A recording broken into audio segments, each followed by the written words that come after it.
Morar com o namorado seria casamento diante de Deus?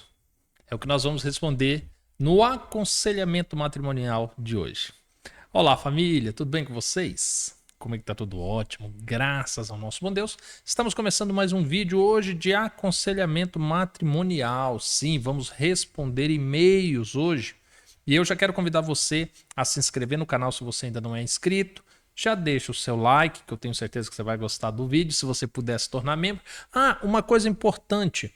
No vídeo de ontem eu falei sobre o nosso programa anual Próximo Passo. E eu falei para vocês que nós abriríamos uma turma e que talvez abriríamos uma segunda. As inscrições estão fechadas para essa primeira turma. Então, se você tiver o desejo de participar para o ano que vem, o que você vai fazer? Acesse o link no site, na descrição do vídeo, para você ir até o site. E lá você vai dizer que você quer fazer uma reserva. Então, você vai entrar em contato conosco, vai falar que você tem a vontade, e aí nós estamos dependendo ainda de alguns ajustes de agenda para abrir essa segunda turma. Então, assim que a turma for abrir, a gente entra em contato com você para você ter preferência nisso, tá bom? Ó, link está na descrição do vídeo. E se você não sabe o que é o próximo passo, acessa a descrição do vídeo, vai lá no link que fala a respeito e lá no site você vai ter todas as informações, tá bom? Família, então vamos lá. Respondendo o e-mail de hoje. Se porventura namorar seria, morar com o namorado seria casamento. Olha só o que diz. O e-mail diz assim: Bom dia, Diego. Assisto seus vídeos repetidamente. Obrigado. Quero um conselho. Com meus 15 anos, eu fui morar com o meu namorado, que tinha 17, na casa dos pais dele. Quase 4 anos. Nós éramos virgens. Só que ele não tinha intenção nenhuma de formar uma família. Muito jovem. Nos separamos e já tem mais de 20 anos. Hoje, sou evangélica, casada, com filhos. Eu estaria em um segundo casamento agora? Eu preciso saber. Obrigado pela atenção e não fale meu nome. Tá bom, não vou falar seu nome. Olha a situação. Casou não, né? Foi morar na casa do namorado por 4 anos. Quando foram morar juntos, ambos virgens, e agora, 20 anos depois, tem a dúvida. E aí, será que Deus viu essa situação de que forma? Vamos, para responder isso, eu vou precisar considerar duas coisas com você. Primeira coisa, o que Deus considera casamento para que se tornem uma só carne? Primeiro, um dos dois precisa sair da casa dos pais. Um dos dois precisa. Então precisa deixar pai e mãe e se unir para que venha se tornar uma só carne. Mas só isso? Não. Tem um segundo requisito. O segundo requisito é o quê? As pessoas em volta precisam vê-los como um casal. Então não dá para você esconder que vocês são um casal. Terceiro, a relação sexual precisa acontecer. Acontecendo a relação sexual, então se consuma essa situação. Por quê? É possível que os dois tenham relações sexuais escondido, isso não configura casamento. Pode ser que ninguém saiba da relação dos dois, então socialmente eles não têm compromisso nenhum. Isso também não os faria uma só carne. E sem sair da casa dos pais também. Só que pelo menos um precisa sair. Aí alguns pensam assim, não, Diego, mas tinha que ser os dois. A Bíblia fala de Abraão com quase 90 anos, Deus tirando ele da parentela dele. Ou seja, quase 90 anos estava morando entre os parentes ali. E aí nós não sabemos se era na mesma casa, se na mesma rua, se na mesma cidade. Mas fato é que pelo menos um dos dois precisa sair da casa do pai para cumprir esse requisito.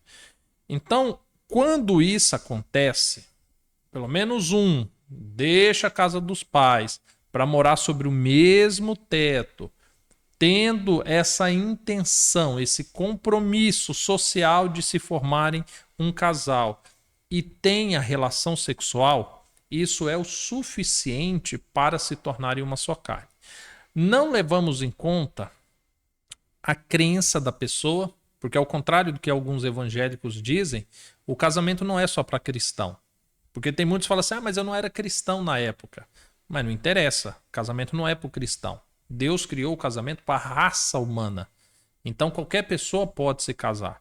Desde um cristão, um evangélico, um protestante, a um ateu. Se ele quiser se casar e cumprir esses requisitos, essas normativas que Deus instituiu, então eles se tornam uma só carne. Essa é a primeira situação que nós precisamos considerar.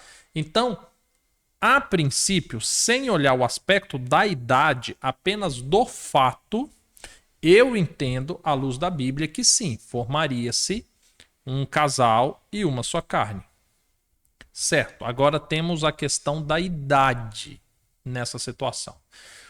Um dos argumentos naturais que nós poderíamos considerar é, poxa, mas eram muito novos.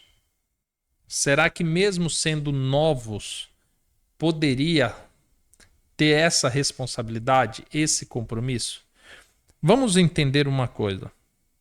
A idade, para Deus, nunca foi um problema.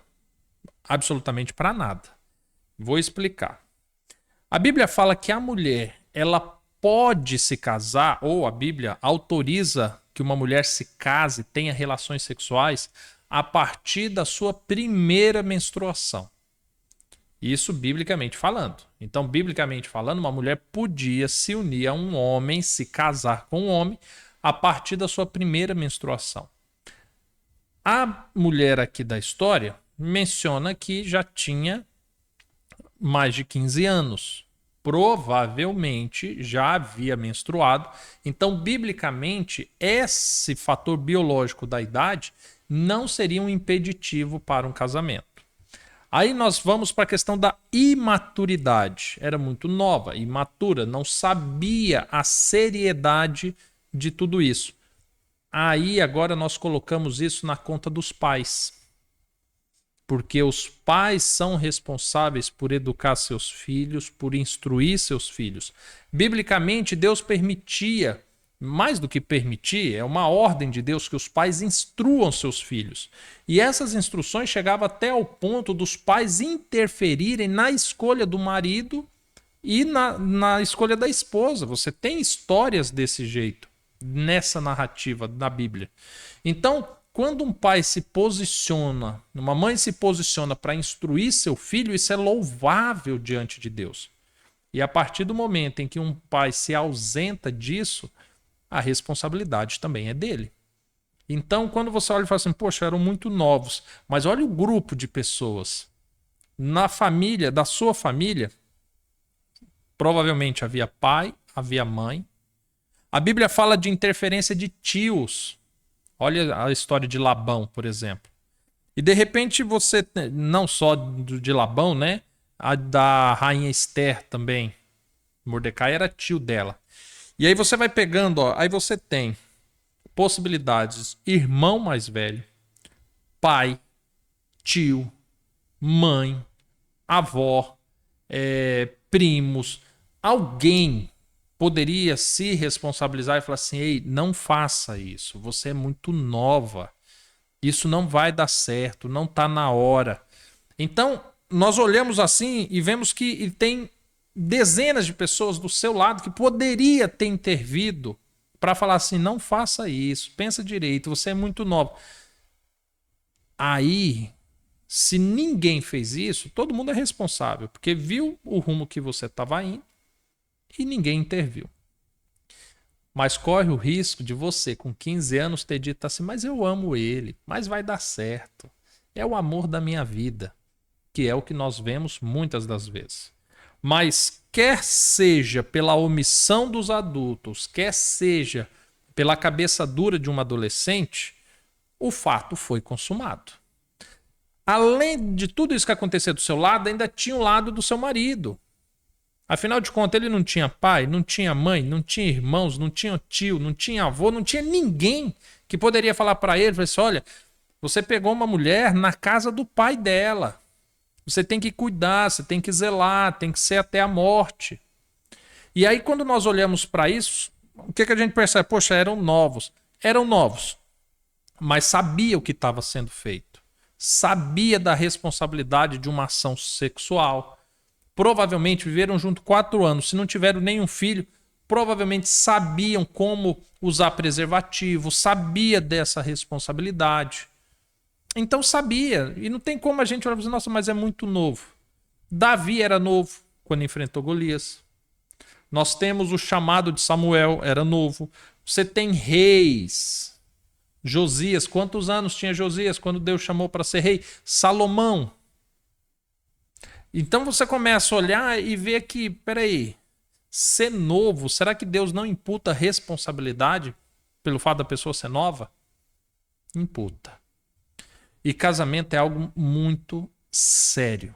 É algo que nós devíamos aprender isso de berço. Mas, infelizmente, a maioria não aprende. Agora, dá para a gente criar uma exceção na Bíblia? Eu, particularmente, vejo que não dá. E aí nós temos que simplesmente aceitar o fato de que não dá para abrir uma exceção. Não dá para a gente olhar e falar assim, poxa, mas olha só, mas olha tudo que construiu depois. Não tem como. É aquela questão. Aqui no Brasil tem muitas pessoas que pensam assim, nossa, eu vou invadir o lote do vizinho, vou ficar lá 5 anos e aí eu vou pedir na justiça o uso capião. Eu vou pedir o direito de ter a posse e a propriedade daquele lote. Porque eu já moro ali há 5 anos, então é meu por direito. E nós achamos que com Deus é da mesma forma, que nós vamos cometer um pecado, a gente vai ficar muito tempo no pecado e Deus legitima aquilo. Infelizmente não é assim. Infelizmente não, né? Felizmente não é assim. Ou seja, aquilo que nós fazemos com o compromisso é muito sério, nós precisamos arcar. Diante dessa situação, primeiro eu lamento pela falta de instrução que talvez houve por parte da sua família ou pela sua desobediência na época, das pessoas que tentaram te advertir e talvez pela imaturidade natural você rejeitou. Agora, essa é a minha visão, à luz da Bíblia, de acordo com a história que você me descreveu. A Bíblia deixa bem claro que quem une homem e mulher é Deus. Então, quem tem a última palavra para dizer se você foi ou não uma só carne com esse namorado é Deus. E aí, diante disso, eu recomendo você. Comece uma jornada buscando a Deus por essa resposta. E esteja com o coração aberto. Porque se o teu coração estiver fechado para qualquer resposta que Deus possa vir a dar, Deus não vai dar resposta nenhuma. E aí eu sei que muita gente, sabendo disso, ainda fala assim, eu pedi para Deus que se o meu primeiro casamento, se a minha vida com meu namorado, Deus transformou uma só carne, que cai um Fusca na minha frente, verde abacate, um Fusca, puf! Qual a chance de um Fusca verde abacate cair do nada da sua frente? Por que não faz uma prova a Deus o contrário? Senhor, se o casamento que eu tô for legítimo diante do Senhor, então que caia um Fusca rosa choque na minha frente. Entende? Então nós temos que buscar a Deus com sinceridade. Senhor, se manifeste a mim, me dê a sua resposta. Se eu estou num casamento ilícito, eu vou acatar a sua palavra, vou proceder conforme a tua vontade. Se eu não estou, acalmo o meu coração. Mas acalmo o meu coração se revelando a mim, dizendo que eu estou no caminho certo, que é isso mesmo, que eu posso ter paz. Esse seria o conselho que eu tenho para você. E aí, família, gostou? Concordam com a análise? Não? Deixe nos comentários então. E eu espero encontrar vocês num próximo vídeo. Fiquem todos com Deus. Até mais. Tchau, tchau.